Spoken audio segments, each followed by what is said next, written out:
Hello दोस्तों, कैसे हैं आप सब। आशा करती हूँ आप सब ठीक होंगे। तो आइए सुनते हैं एक और कहानी, बीवी का नौकर। प्रियंका, अरे मनोज, क्या हुआ?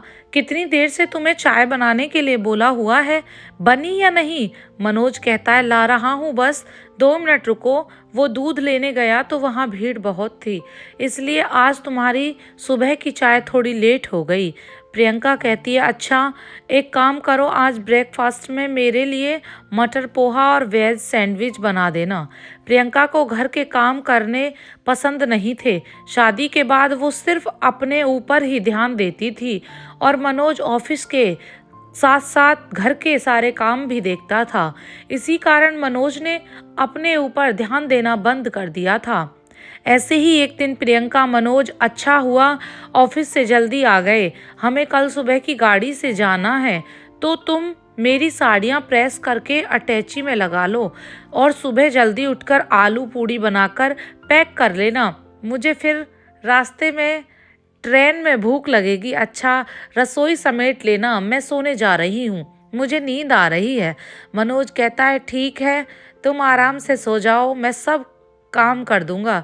प्रियंका खर्राटे लेकर सो जाती है। मनोज बेचारा थका हारा सारे घर का काम समेट कर सोता है और अगले दिन सुबह फिर 4 बजे उठकर ट्रेन में ले जाने के लिए खाना बनाकर पैक करता है। प्रियंका अपने आप को संवारने में ही लगी रहती है।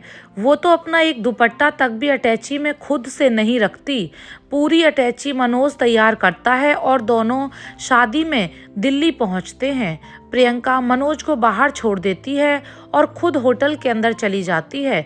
मनोज बेचारा अकेले ही अटैची और बैग उठाकर अंदर जाने लगता है।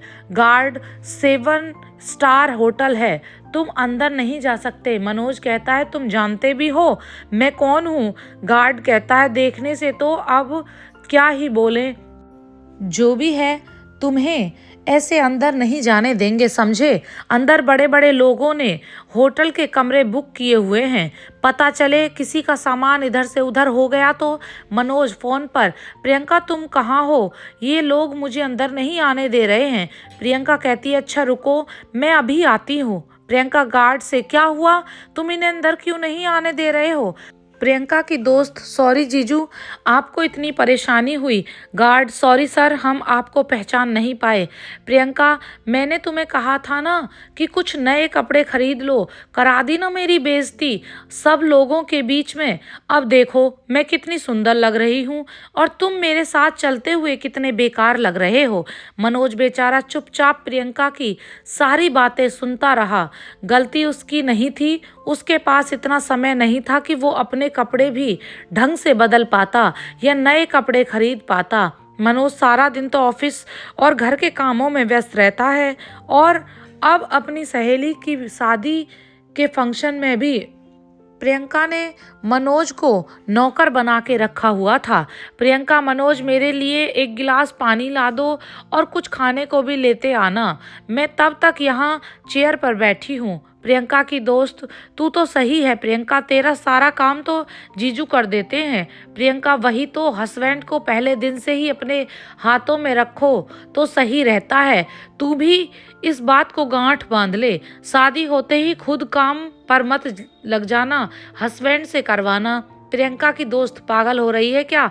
मेरे हस्बैंड तेरे हस्बैंड की तरह नहीं है जो घर के काम करें, वो तो एक गिलास पानी तक उठाकर नहीं रखते। तू तो बहुत भाग्यशाली है जो तुझे मनोज जीजू जैसा हस्बैंड मिला।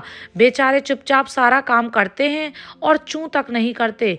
शीतल की शादी के सारे फंक्शन निपट जाते हैं और शादी के बाद मनोज और प्रियंका घर वापस लौट कर आते हैं।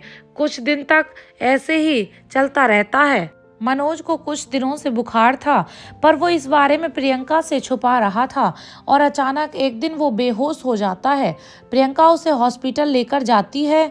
डॉक्टर रिपोर्ट के मुताबिक इन्हें काफ़ी दिनों से बुखार है, जो कि अब बहुत बिगड़ गया है और उसने टाइफाइड का रूप ले लिया है। क्या इन्होंने ज़रूरत से ज़्यादा शरीर से काम लिया था? प्रियंका मन में, मैं डॉक्टर से कैसे कहूँ कि ऑफिस के साथ सारे घर का काम मनोज अकेले ही करते हैं।